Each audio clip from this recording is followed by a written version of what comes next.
So in sports, what's your opinion of the hardest position to play in sports? So, as I think about it, I think of like three positions. I'm thinking a quarterback, football team, obviously. I'm thinking a goalkeeper for soccer, Mm. and I'm thinking of a baseball pitcher, right? I think those three positions are some of the hardest. And so I've been back and forth because I was talking to somebody else about this, and they're like, oh, yeah, like soccer goalkeeper, blah, blah. I was like, you know how hard that job is? Like, your job is literally to give up 0 to 1 goal every match. Like, that means balls can't pass you. Right. Like, in our sport, like, balls pass us all the time. Right. And the thing that people don't think about, like in volleyball, like balls pass you all the time. Like that means the ball's going behind you. Mm-hmm. That if you're a goalkeeper, that means you're allowing goals, right? And they're kicking them, which means like we're like in volleyball, we hit them with our hand. I'm like, we can only hit so hard with our hand and arm. Right. We have way more power in our legs, so they're kicking balls at the goalkeeper. So I'm looking, I'm like, is goalkeeper harder, or is like NFL quarterback harder, right?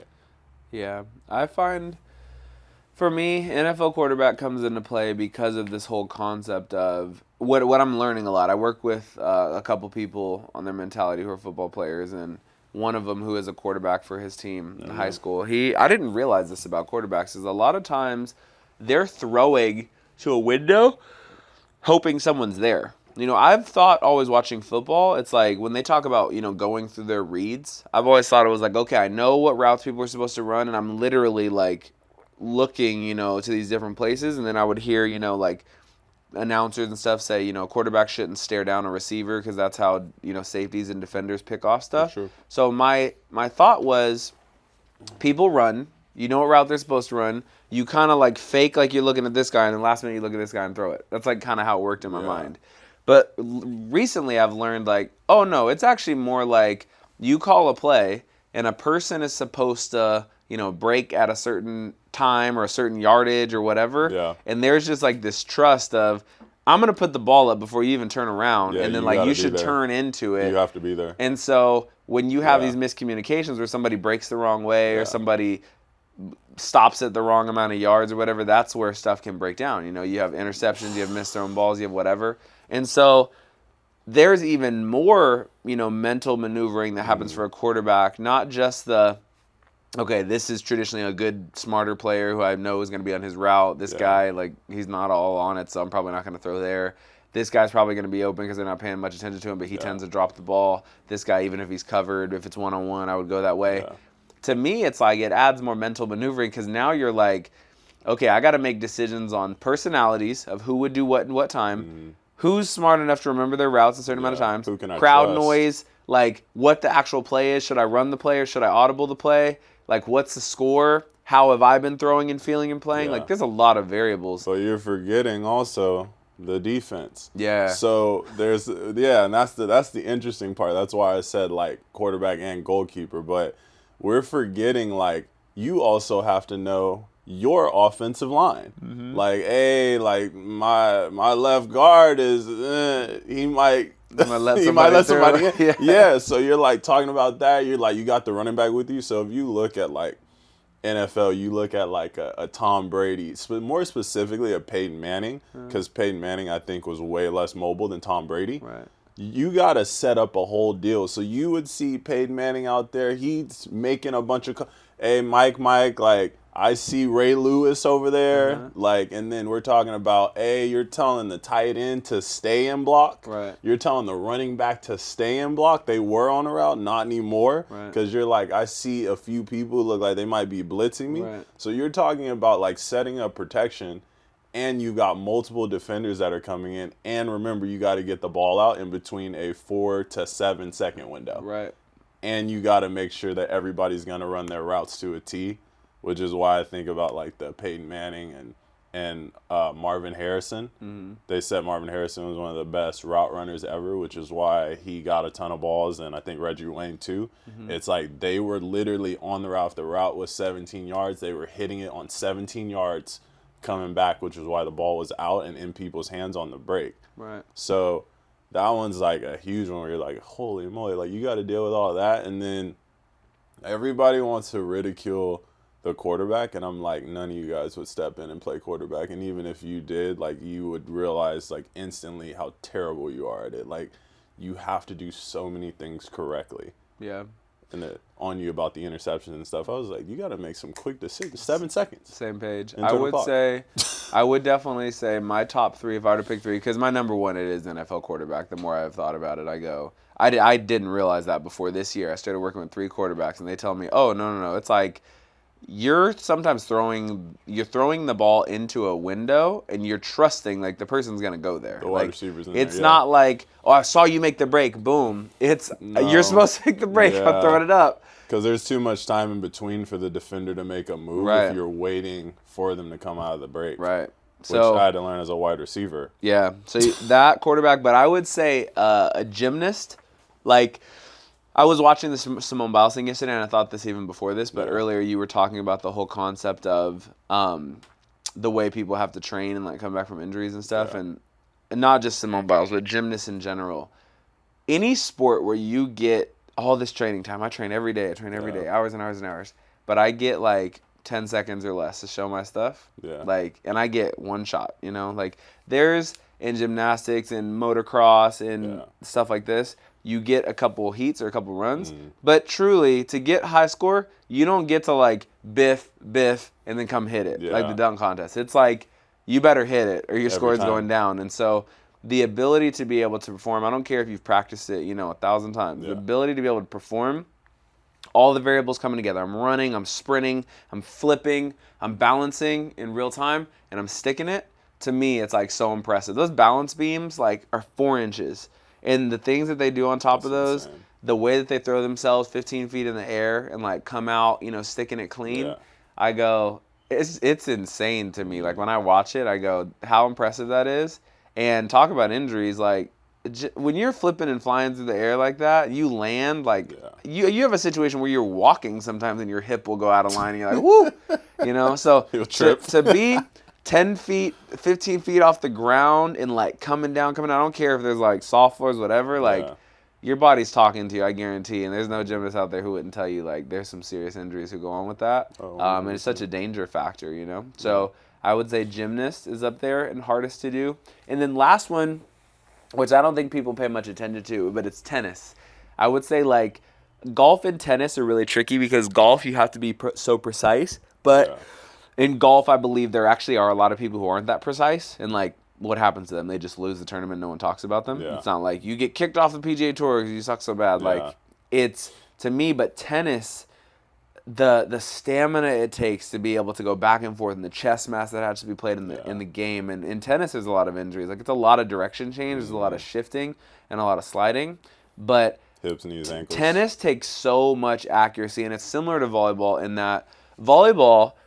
Obviously, we play it, and it's tricky, but there's a lot of times you said, like, it's rare that you actually do dig a ball. Most of the time, people score on their hit, or whatever the case. That's why people hit, 300, 400. It's like most of the time when they're hitting, it's going to score, or they're airing themselves. It's not the defender making the play, it's stopping the play. So we look at volleyball, but with tennis, people manipulate the depth of the ball, the speed of the ball, the spin on the ball, the height of the ball. And to have like your arm coming through and changing spin and having to locate specific spots, make decisions on when should I just rally, when should I go for kills, what's the score, how can I come back from 30 love, I'm up right now, 40 love, like how do I hold on to it, my first serve versus my second serve, what kind of heat should I bring, it's hot, it's like I'm out here in the heat sweltering, it's one-on-one. I'm in Abu Dhabi. Yeah, I'm by myself. There's no team, There's no coach team. either. You can't get coached from exactly. what I heard. There's no team, so it's like it's you. You're on this island, just like I gotta figure this out. So I think tennis, because I get really impressed by the Djokovic's, the Nadals, the Serena Williams, the Coco Gauffs.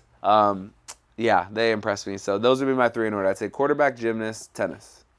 I'm just gonna go with quarterback, goalkeeper, and pitcher. Yes. For sure. The only reason I didn't say pitcher and I respect the heck out of baseball, but something about baseball that is tricky for me is this whole concept of how much time you get on the in between. Yeah. Like pitchers have a really hard job. You have to decision make of every single pitch. Can change the game. Yeah. You could throw one bad pitch at the wrong time, and it's like, frick, I just gave Yeah. him 4 points. Yeah. I have one mistake, and that's a thing. But to me, there's too much time to think in between. Yeah. I like it when it's nope, you don't get time to think. Like you got to make a decision now. Yeah. You got to make it where in baseball I see there is a lot of time to hold on, let me gather myself.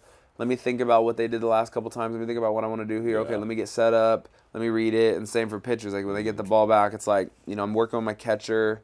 What has this person done traditionally? What did the video show? Okay, the other team's pitching right now, so I get to sit back and consider, type of situation. So baseball is a sport that I respect because the times you do touch the ball, you have to be so skilled. I think you can't make mistakes. be extreme. Yeah, that's the thing about baseball. You have to be very precise, like you were saying, and in golf and tennis, you have to be precise with your pitch. Yeah. You have to make the right move on the infield to catch the ball. You have to read the depth of the ball as an outfielder. You have to know how far the ball is away from the wall if you're going to try to steal a home run. Right. You got to have that stuff. But I'm like, man, as a pitcher, you imagine throwing a ball and you're about to either get lit up or you can get a strikeout. It's like you got to be so precise, and it's just you know. Yeah. It's a rough spot to be in. Yeah, I would feel that way about pitcher if they had to do it every game. The fact that they get a rotation and a group of people, it's to me, I've started to see it more as a team effort. Like even last night, where you have your starting pitcher with the Dodgers, he does pretty well, but then you have your reliever, and then you have your closer. Yeah. It's become more of a team effort. Where I do feel 40 years ago when it's you had more people pitching full games. They're trying to they're trying to protect shoulders now. Yeah, and they should. I mean, think of how serious the injuries are with the elbow, the Tommy John surgeries. That's why there's a name for it. Because you got to think about it. They're throwing more than quarterbacks. And hard. Yeah. Quarterbacks get to dump it off sometimes. These dudes are if you throw the ball below 80 miles per hour in the MLB, that thing's going far. This is slow. So you see the pitch clocks. Guys 97, 98, 96, 99, 103. You're just whoo, yeah, the shoulder. Yeah, and bullpen throws and practice throws. It's a lot. I mean, if you take it back to youth days, because now the pitchers, they probably start when they're 5 years old now. They said the young pitchers are getting Tommy John surgery now before they even make it. That's wild. So you got to be in a situation where, if you're a wise parent to me, you don't let your kid play pitcher, and you look to see in other sports if they have a good arm, and maybe ninth grade, you start them in it, you say, look, my person might not have a lot of command on the ball. If they've got pace, they'll work into the command, but I'm not going to have them throwing 5,000 pitches a year until they're in high school type situation. There's no way I would allow that. Yeah. Same thing in volleyball, though. If I had a kid who's playing volleyball, we'd be strictly platform and hands technique until you get to a certain age, and then we'll start working on that shoulder. You're not going to be out here hitting balls trying to light it up in middle school. That matters. I wouldn't even consider club. Yeah. Until high school or you're in high school. That part for me is hard because obviously you and I could train our kid to be able to work out. You and I could train our kid to be able to work out with the Goes to drop off, it's gone. It's all good. Yeah, you and I could train our kid to be able to work out in the situation where they're still getting better and stuff, but think of the parent who has no volleyball knowledge. It's I got to put him in something. But that's where you talk to the coach. You go, look, my kid is not to hit volleyballs. No. They are not. Well, They could take some swings, but I'd be we're not really getting into this until you're 13. Yeah.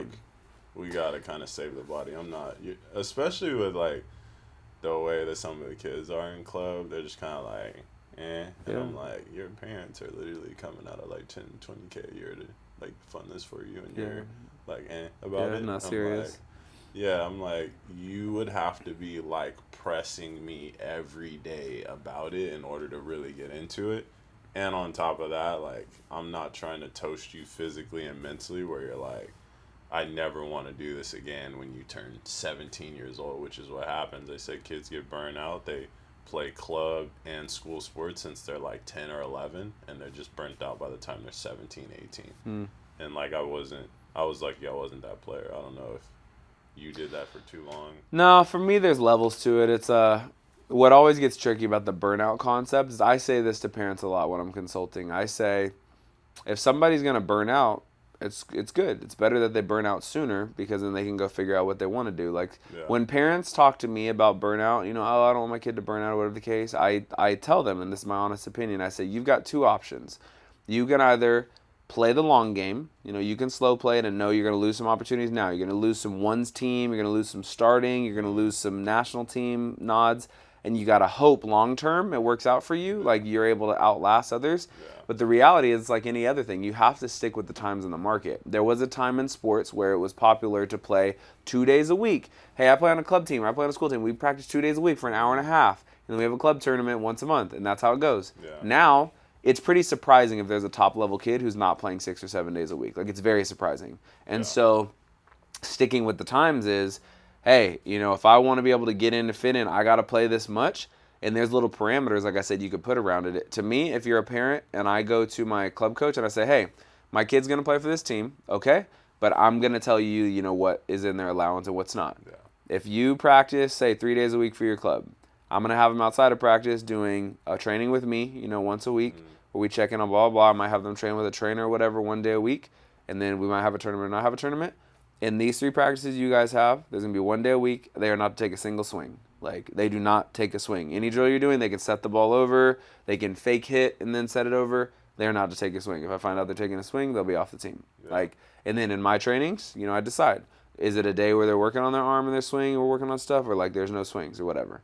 And then the same concept with jump and no jump days. Yeah. Like, if you're going to play 7 days, cool. But you're going to jump, you know, 4 of those days, and it's going to be no jump 3 of those days. Like, and we're going to calculate it all out, whatever. And again, if it starts to become too much of a science experiment and it's like, well, I want to do this, I want to do that, like we can shut the whole thing down. It's cool. Like, but if the person and the kid has passion towards it, hey, I want, like you said, they're punching down the door. I want to do it, da, da, da, da, and I'll follow the program. Yeah. We can go. I want to do it, but I want to do it my way. I go, then you got to find the way to afford it. Yeah. Like, you want to do it your way? Then you got to go get a job, In-N-Out Burger, go whatever, take care of it. and you take care of it. If you want anything from me, I'm part of the plan. I'm part of the plan. Yeah, I'm part of the plan. And that's a decision. You can get upset, you can be happy, you can understand it. That's your choice. Yeah. And then, like, third, to answer the question directly, when it comes to burnout, I tell people, like, if you burn out, let's say you start playing at 10. Yeah, we're going hard, we're going for it, blah, blah, blah. And at 16, you're like, I'm burnt. I go, cool, we can be done with that. Let's move on to the next thing and see what you want to do. And, like, if you find the love again later. But the thing I would tell people is, like, why to avoid hesitating because of burnout, like, oh, I don't want to do too much because of burnout, or like, what about burnout? It's like, one, you almost guarantee will fall behind if you go too slow of a program or too like delayed of a program.